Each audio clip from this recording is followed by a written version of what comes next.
So our next talk is by Victoria English Martin, who will present her work and passion, which is called After the Crisis. And she may be having a crisis right now with, has her program called After the Crisis. She's an integrative nutrition coach, a fitness professional, a mother of four, and a breast cancer survivor, who will share her story of adversity and how she used her experience to empower others. As an integrative nutrition coach, Victoria works with clients to find ways to make simple changes and to ultimately help them to empower themselves to find ways that help them with things that they may find have come up again after their diagnosis, treatment, and then what is their life after their diagnosis and treatment. So it's my pleasure to introduce all of us to Victoria. Victoria, welcome. I will get started. Thank you, everyone, for your patience. Um, good morning. My name is Victoria English Martin. I appreciate the University of Maryland, St. Joseph Medical Center, the Barbara L. Posner Wellness and Support Center, and Jenny Jump for this tremendous honor. I am grateful to the doctors and researchers who work tirelessly to fight for us. There are many things in life I never expected, like giving the speech from my car, but especially cancer. However, 3 years ago, as I lay in a hospital bed with oxygen tubes, monitors, drains, and IVs, I did expect one thing, that I would someday use my voice to help others. Today, that sick, bald, broken, and breastless woman with the tear-stained face thanks you. Thank you also to our survivorship contributors, and most importantly, to my fellow survivors. You are my people. We are members of a club nobody wanted to join. Yet, like veterans returning from war, we know one another. A single glance or conversation says so much. I see you, your internal and external scars. Like you, I don't know why I survived, and many of my pink sisters did not. Your feelings are my feelings. Yes, I am also afraid it will come back. You matter. I matter. It is okay to not be okay.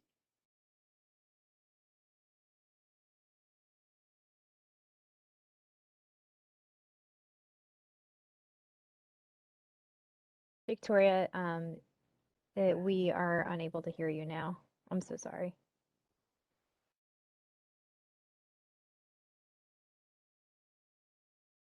I don't think she can hear me.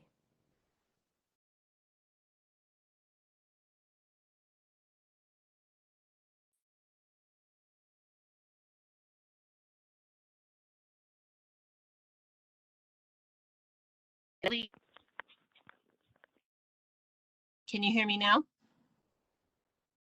Yes. Okay. Where did you lose me? I'll start over. It's okay. No. It stopped. I heard you like after some of my pink sisters did not. Oh, yes. That around that area. It is okay to not be okay. And eventually, finally, it does get better. Today, I will share with you my triumphs, my defeats, my ongoing journey to find healing and peace. Together, we will honor our past selves, which have brought us this far, reconcile our present selves, no matter how broken and bruised. I will pick up your pieces, you will pick up mine, and we will begin to fashion a new, different, but mighty vision for our individual and collective futures. A little about me. As I mentioned, my name is Victoria. You can call me Vic or V for short, since I consider each of you a friend. I was born in Pennsylvania, but lived in Miami for most of my life. 5 years ago, I achieved a lifelong dream to live and work in Colorado. Denver is now home. I am 50 years old and I studied dietetics in college. I have taught Pilates and integrative nutrition for over 2 decades. My beautiful children are 26, 23, 22, and 13. My favorite things to do are hike, paddleboard, cook, teach others about healthy living, and watch football. Like everyone, I've lived through my share of crises in life. 4 children I told you about. Yeah, the older ones were all teenagers at the same time in Miami, Florida. So just imagine that, 3 teenagers in Miami. It was like the cast of Scarface, Animal House, and Miami Vice got together and decided to make a movie. Thankfully, they all turned out great. Kind, well-educated, thoughtful, productive members of society. We look back on those years and laugh. Lauren, Kelly, Daniel, Aubrey, I love you. In addition to being a zookeeper for my kiddos, I suffered the loss of my mother, divorce, and of course, all the wear and tear that comes along with this crazy thing called life. My years in Colorado were supposed to be spent raising my youngest daughter, traveling to see my big kids in college, and exploring the endless, majestic beauty of my favorite state. All of my plans came to a screeching halt the day I felt the lump. It was March 30th. My oldest daughter, Lauren, best friend, had just broken up with her boyfriend and needed a mom to give her a hug and take her out to dinner. Of course, I was happy to help. Before taking her out, I exercised, then hopped in the shower. Suddenly, there it was, 10 o'clock on the right breast. Feeling it, I did the math on how recently I'd had my last mammogram. It had been 8 months ago, and everything was clear. So I continued with my evening and said, okay, I'll make sure to get that checked out. The next day, I went to a friend's house for a visit, and her mother, a 2-time breast cancer survivor, was there. Awkwardly, I asked her to feel this thing I had discovered. She came in the bathroom, put her hand on me, and I get her. Victoria, you need to run. Don't walk to the doctor. Days later, the biopsy results were back. Stage 2B, triple negative breast cancer. I thought, wait, triple negative. Negative is good in testing, right? No, my oncologist likened it to wildfire. I don't remember much from that visit, except some words. Aggressive, rare, high rate of recurrence, chemotherapy, 16 chemotherapies, radiation, double mastectomy, hysterectomy. I braced myself and said, okay, I can do this. Just let me fly to Florida to see my dad and college kids, and we'll get started and kick this to the curb.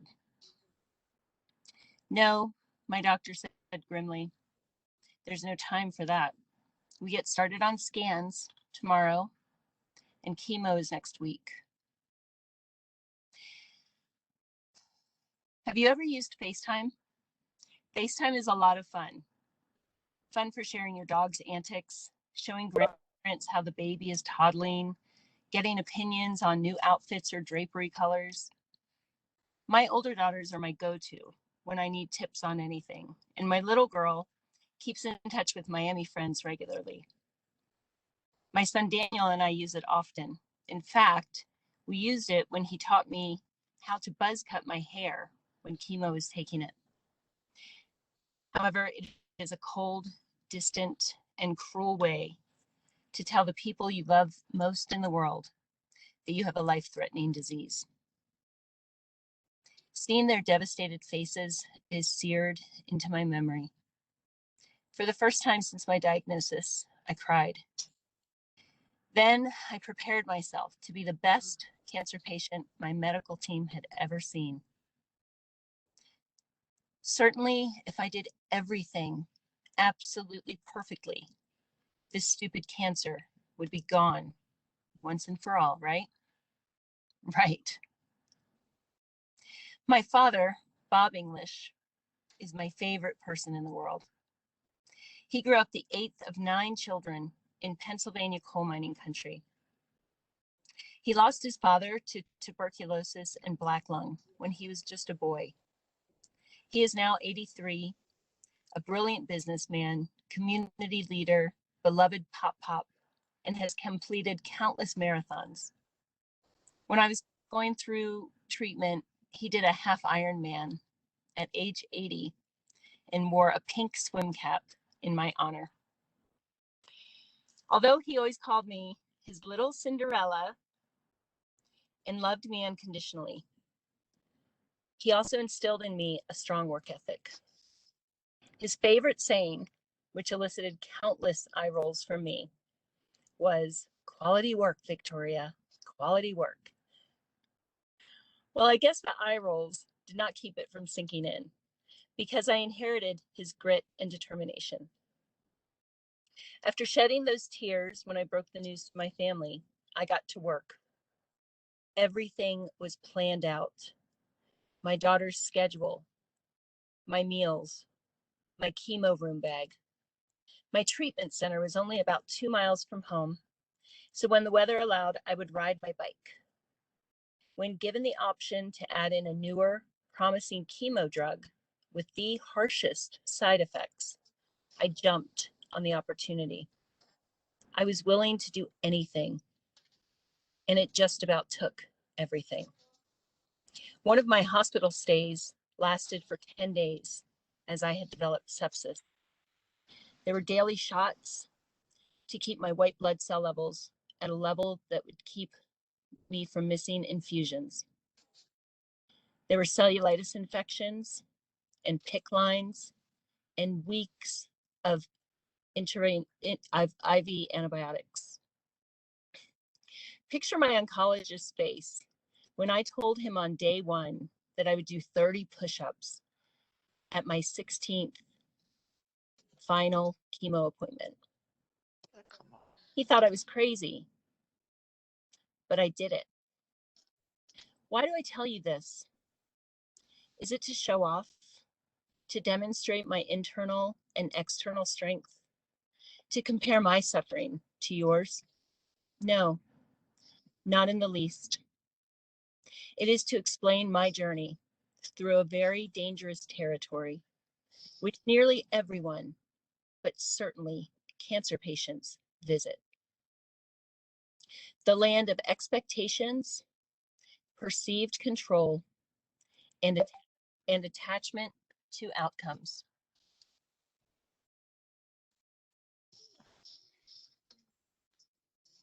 Before I continue my story, take a moment and think about where this might apply to your own life. Expectations, perceived control, and attachment to outcomes. Aren't we raised to believe in hard work, quality work? If we show up, especially with a positive attitude, doesn't it get rewarded? Even if we are suffering, even if we are in absolute misery, sometimes along the way. That's what I believed. I mean, that's what I knew. So no, I don't share this with you to boast of my bravery and determination. I share that because looking back now, I know exactly when my mind, body, and spirit broke. It was the day I realized that cancer doesn't give a damn how you were raised, what you believed, or how hard you tried. Cancer isn't like anything else in this world. Since most of us here speak the language of cancer, many of you have heard the term pathological complete response, or as the cool kids call it, PCR. It is the golden ticket, the lottery win, the Heisman Trophy of cancer treatment outcomes. In layman's terms, what it means is that your chance of recurrence goes way down. And with triple negative, that is so important. The latest data indicates that recurrence rate for triple negative without a PCR is somewhere around 30 to 40%. So you can imagine how much we all want that. In our Facebook and hospital support groups, we gaze in awe of those lucky folks who get that stamped into their medical records. How did she get there? What's it like? Does he have a secret diet trick to share? Can I look at your supplement list? With triple negative, a PCR patient is a bit of a unicorn. We hear they exist, but may not have ever met one in real life. When I went into the operating room for my double mastectomy, I was joking with my doctors. The girls had a good run. I treated them so well. Why did they try and kill me? Hey, I won't have to wear a bra next summer. No more sagging from nursing all those babies. Fix me up, doc. Let's do this. My daughter Kelly had come in town to care for me, and she was nervous. It's okay, sweet girl. All the cancer is gone. They're just going in and taking these to make sure it can't grow here again. Yep, I was going to be one of those mythical, rarely seen triple negative PCR girls because I had done everything perfectly. I woke up after surgery, ate some ice chips, and told my family I was fine and they should go home for the night. Yep, I was worried they would be tired. A few hours later, I turned on my phone and saw a group text between my family and neighbors. They were checking on me. They also didn't know that I was accidentally included in the text thread. Through my drugged up, blurry eyes, I tried to absorb what I was reading. Sad emoji, sad emoji. Unfortunately, there was still cancer in the breast and 2 nodes. Cry emoji, prayer emoji, cry emoji, sad emoji. How awful. She fought so hard and there was live cancer remaining. Tear-faced emoji. Does she know yet? What's next? Anguished face emoji. And finally, the worst. So without a PCR, doesn't that mean it's likely to come back? Broken heart emoji. The last thing I remember was being sedated by the nurses as I screamed, tried to pull out my IVs, and get out of the bed. When I woke up the next morning, my surgeon was by my bed with tears in her eyes. The next phase of my life was one that until recently, very few people knew about. I was alive, if having vital signs counts. That was about it.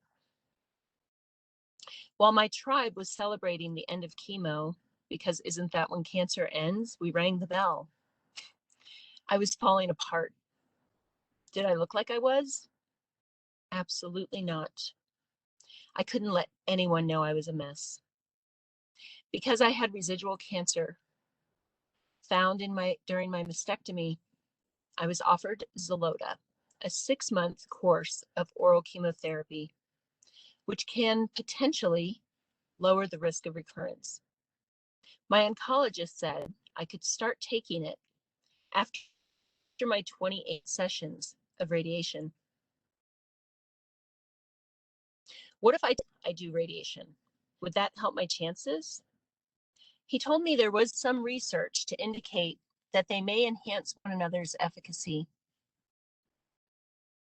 He said, however, it compounds the side effects. I have never had a patient take them simultaneously. Wearing my best smile, a complete mask, I had no smiles left. I said, well, you'd never had a patient do 30 push-ups after chemo sessions either. There's a first for everything. He reluctantly agreed. To observers, it seemed like this was just Victoria being Victoria, determined, relentless, tireless in her pursuit of healing. That was a carefully constructed facade. Taking Xeloda and doing comprehensive radiation together was my self-inflicted punishment. I had failed. 16 chemos, a healthy diet, a positive mindset, and there had still been live cancer hanging out at mastectomy time. It was my fault. My chemo-fogged brain told me I was done for. My scarred body screamed in pain, and I welcomed more.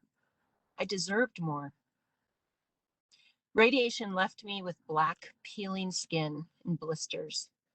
Xeloda gave me bright red, peeling hands and feet that made even slippers unbearable. Cording from the mastectomy pinched nerves in my neck and back, leaving my arms numb or in spasm, depending on the day.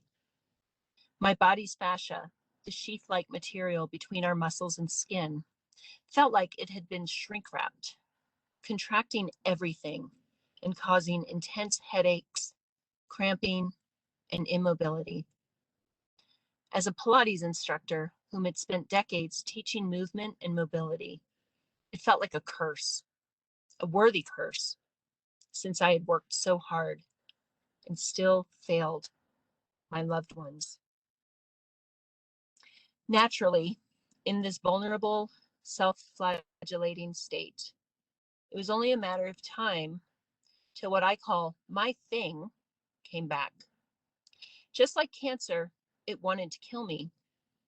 But unlike cancer with its ugly blackness and shameless pursuit of death, my thing comes with a smile, whispering promises of relief, connection, rest, and happiness. Sound familiar? There's increasing research on cancer survivors and what we go through. Health professionals are beginning to understand that the battery of afflictions we deal with can just be too much. If you had a thing before cancer, chances are it will be your default maladaptive coping skill after treatment. If you didn't, it may be heading your way or already creeping into your existence. The appointments have ended, the t-shirts are pilled, the casseroles are finished. We are alone, regarded by others as the heroes of our own lives. People ask how we are, and we often have one response: I am fine. Everyone else is gone, and guess who shows up? Our thing. Do you have a thing? Maybe. Perhaps it's endless zoning out on Netflix or social media, comparing yourself to your pre-cancer self, poor self-esteem, your relationship with food, alcohol, pills, love addiction, anything that checks you out and helps you avoid being. The brilliant author Laura McGowan introduces us to her story in We Are the Luckiest with these words. 1, it is not your fault. 2, it is your responsibility. 3, it is unfair that this is your thing. 4, this is your thing. 5, this will never stop being your thing until you face it. 6, you cannot do it alone. 7, only you can do it. 8, I love you. 9, I will never stop reminding you of these things. If I ever write a book, it will be called A Bald Lady Walks into a Bar. Alcohol is my thing. What's yours? I was a normal drinker in college and as a young adult.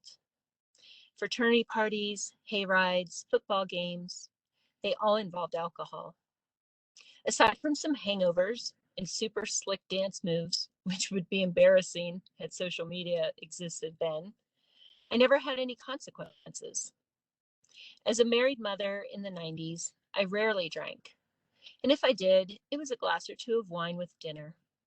My family had some history of alcohol misuse, but I breathed a sigh of relief, knowing that drinking was something I could take or leave. Then my mother died in 1999. We had a very complicated relationship, and her death left me with unanswered questions, anger, and a sense of betrayal. There was also a resounding message from her that I could never get out of my head.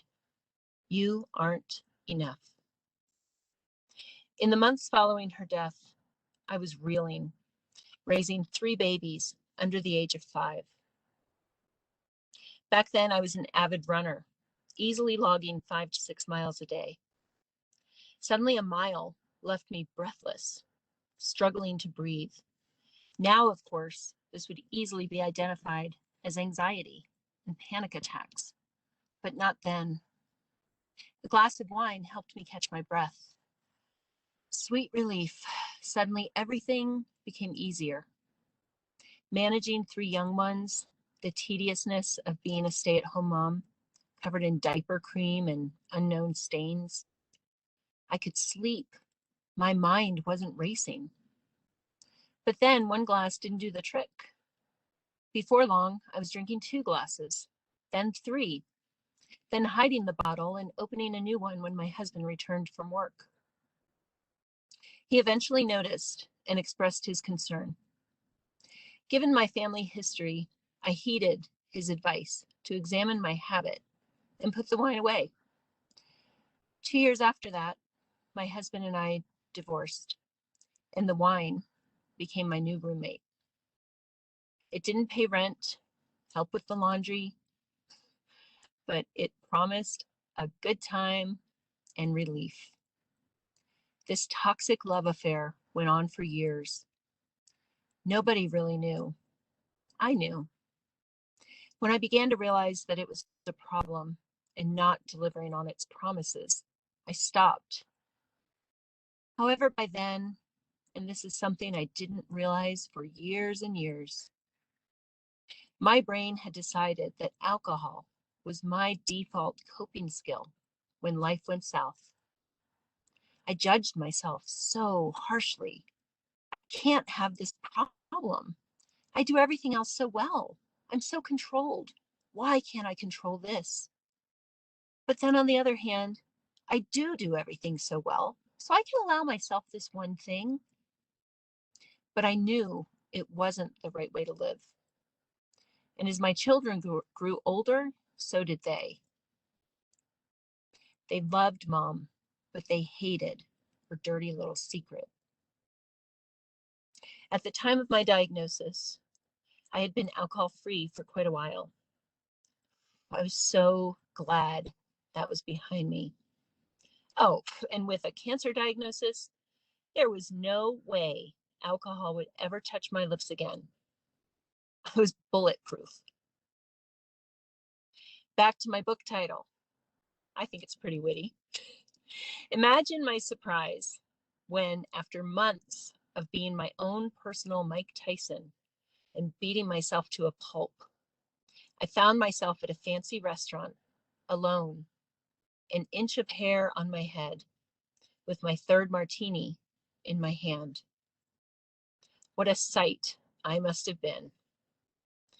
But just like years before, alcohol lied, and I believed it. It whispered, "You're in so much pain. Just take a break. I know how to help. It's just a little. Don't worry about it.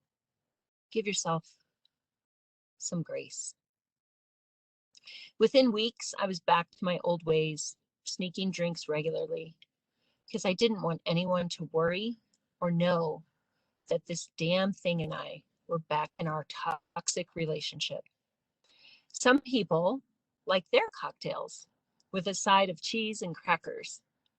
I preferred mine with a large serving of shame. At my oncology checkup, my oncologist gazed at my blood work and his eyes grew wide. "Victoria, your liver enzymes are rising.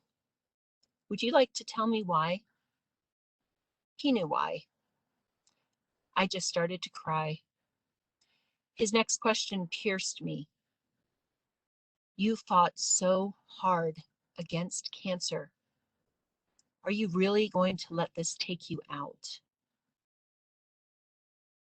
I didn't have an answer because the truth was, I didn't know if I cared. Another crisis was upon me, and this time there would be no small army cheering me on. This was definitely not casserole worthy.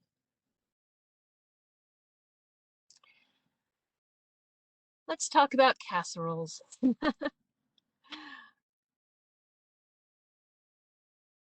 One second.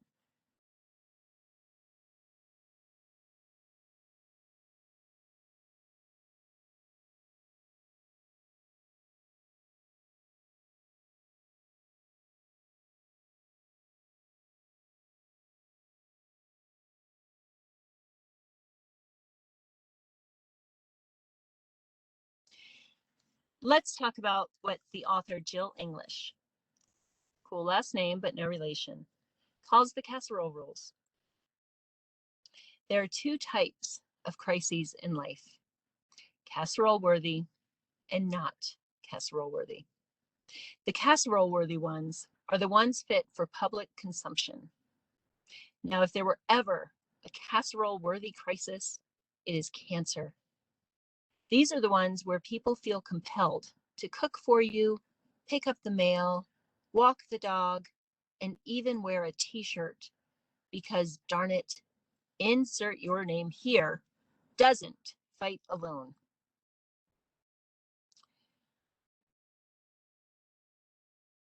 Why do so many people,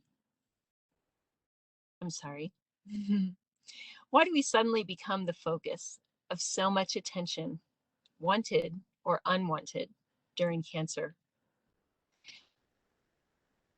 Why do people are an inspiration, a warrior, a tough cookie? I didn't feel like any of those things. I was simply a terrified mother of 4, whose only wish was to someday see my youngest daughter graduate. Did I even dare to dream of seeing things like weddings and grandbabies? I wasn't sure what to do with the attention in casseroles during cancer, but it seemed to make others feel better. So I put on my armor, smiled, and thanked them. I'm not a psychologist, but I suspect it's because people want to feel useful, to be a part of something. And on a deeper level, because they are scared they will lose us. Do these people mean well? Of course they do. And if you were lucky enough to have a small army behind you, like I did, I know you are grateful. If you did not, my heart hurts for you, and I'm sorry. Part of why I do what I do now in life is to pay it forward. And as my sorority Delta Gamma taught me, to do good. Now let's talk about the other type of crises, the not so casserole worthy ones. Alcohol was my big, ugly, secret one, but not the only one I experienced after treatment. Perhaps you've had plenty of these as well. In fact, as a cancer survivor, you're likely to be having one right now. These are also often invisible to outsiders, even insiders. Depression, substance misuse, anxiety, PTSD, survivor's guilt, chronic pain, leaky gut, family strife, abuse, body dysmorphia, dissociation, weight gain, food issues, isolation, lack of intimacy with a partner, questioning treatment decisions. Did I do the right thing? Insomnia, constant, sometimes crippling fear of recurrence. There are no casseroles, t-shirts, 5Ks, or fruit baskets for these. We rang the bell. We are cured. Of course, few people speak the new language we learned. Oh, I'm sorry, my computer is now glitching. This is just hilarious. Okay.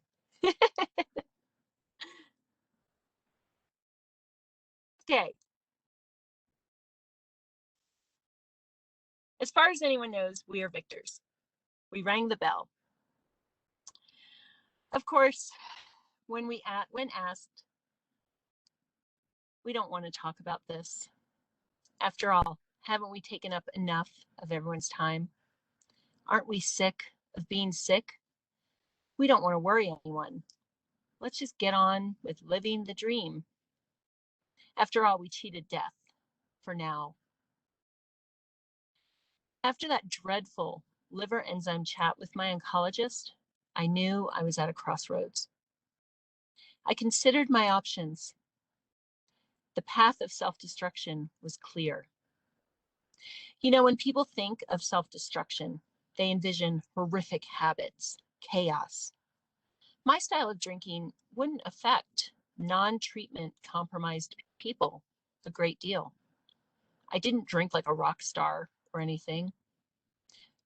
What about the other more innocuous ways of self-medicating those non-casserole worthy crises? Do they matter? Yes, they do. You may be at a crossroads yourself. Anything that we use as an escape is stealing from us. They are taking up space in our head, their chatter telling us that we can't do better, that we don't deserve better. Cumulatively, they can also lead to further compromised physical and mental health. What I realized was that I simply didn't care about myself to put the effort into healthier choices. I had taken that unfortunate news from the mastectomy and allowed it to define me. Somehow, I believed that it was my fault. That it was my fault there was live cancer remaining. That I should have done more. There was nothing more I could have done. But the chatter in my head told me otherwise. That was a really hard thing to admit. So I took a step back. What did I care about? My children. Those beautiful, loving kids deserved a version of me that they could look up to. I could not let my legacy be that I beat cancer and ended up in the bottom of a bottle. I played it through. Yeah, my mom, she fought hard during cancer. Then she went back to drinking. We tried to help her. We don't really know what she's up to now. She doesn't really call. First, it took her mind. Then it took her spirit. I guess someday it'll take her body. That scared me. They deserved more. So I figured that was a good start. Then I also thought, what about my friends? Would I talk to them the way I talk to myself? Would I say what I say to myself to a fellow survivor? No way. That was the beginning of a paradigm shift. When I would go back to my familiar ways and begin judging myself, I would stop and think, would you say that to a stranger on the street? No, I wouldn't. So I began speaking to myself as I would speak to a stranger on the street or a friend. I even called myself by name. It sounded weird in the beginning. I would say, Victoria, you've had a tough time. What if today you take yourself on a walk? Victoria, you've done enough for now. How about a warm bath and some tea? Victoria, remember that band you loved in college? Why not make yourself a playlist of their music and dance around the kitchen? Victoria, your children would like seeing you in that sweater. It makes your eyes look nice. Slowly, my brain believed the words I spoke. I began to smile authentically again.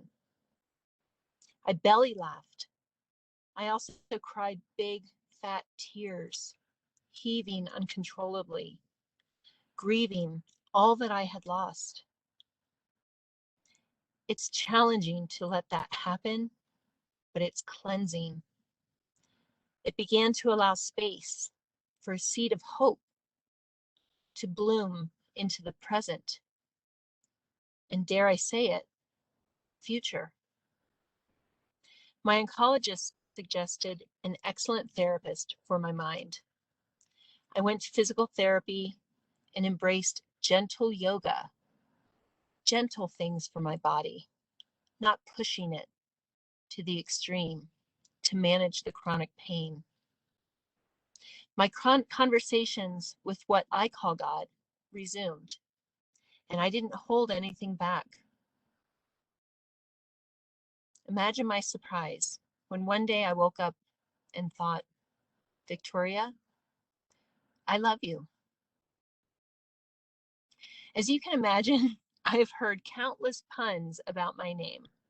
So, Victoria, what's your secret? What's Victoria's secret? For years, I would just laugh and roll my eyes. But as my healing continued, I decided I was ready to let the world know it. In 2020, I created my podcast, After the Crisis. Next, I got certified as a coach to help people create healthier relationships with themselves, food, and alcohol. I contributed to a best-selling book, and next, I formed my own business, After the Crisis Coaching. There isn't a day that goes by that I don't pinch myself, as I know with certainty that I am living an authentic, perfectly imperfect life. This is where I am meant to be today, and that is enough. Survivors are likened to superheroes.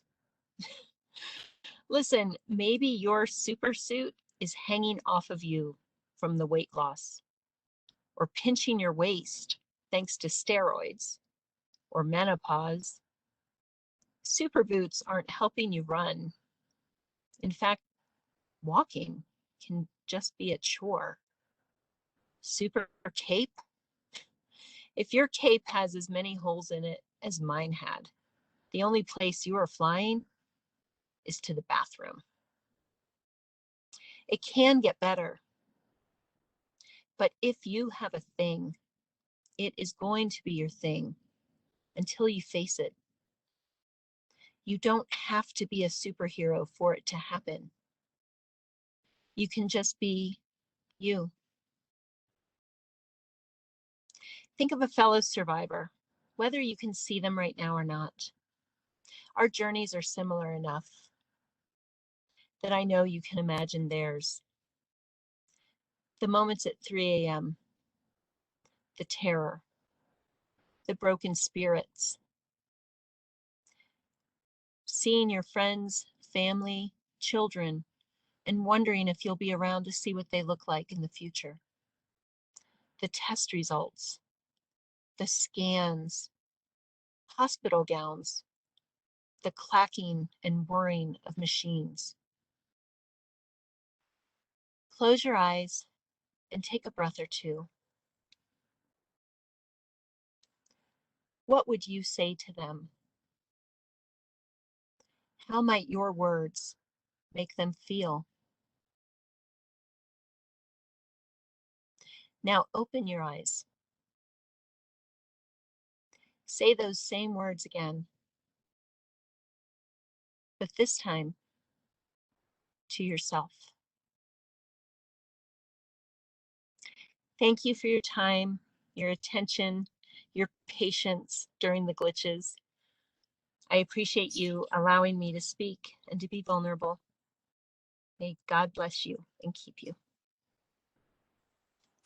Victoria, thank you. My goodness. We have people with their hands in prayer position and just overwhelmed. And I so wish I could get in your car and give you a hug. 'Cause I think we all want to just give each other a big hug right now. That was incredibly kind and generous, and insightful. We so appreciate your vulnerability and your experience. Unbelievable. I hope I see someone else in their car. Um, Anyone, are you able to comments or questions that you have right now? Do we just need more of a pause? Because that was truly, truly beautiful, and thank you. Got a lot of thank yous coming in. The wonderful news too is that Victoria will be talking again on Wednesday afternoon. She'll do a kind of question and answer, and then again on Friday morning, 30 minutes. But she's going to take where she left us today as a launching pad for more tools, more ways to work with things. You know, what might a thing be that you want to ask more questions about or get more support around. And then we will be here as part of our Wellness and Support Center to help you as well. You know, dietitians that we have, therapists that we have, yoga that we have, all the different things that can be helpful. But I'd be really excited for everyone to come back on. Again, it's Wednesday at 3 and then Friday at 10. Victoria, I don't know if you can see the screen, but I'm seeing beautiful faces of people that, again, are just so overwhelmed by the gift that you offered us. Thank you so very, very much. Set up perfectly, and then it all fell apart. And it was like God was saying, what did I tell you about trying to be perfect? Yep. So just a reminder to all of us. Perfectly unperfect. I love it. Well, it is hard to end because it's just such a beautiful moment in time to share with you and to have you gift us. So thank you very, very much. And everyone, just tell yourselves you love yourself and give yourself a hug. And we'll look forward to seeing you at our next event today. And happy Survivorship Week. Thank you for being part of this. And again, we have so many things to offer. So stay in touch and keep joining in. Absolutely. Happy Survivorship Week to everyone. Thank you for the opportunity and honor, Jenny. I appreciate it so much. Oh, we do too, Victoria. Thank you. All right, everyone. Be careful. Bye-bye.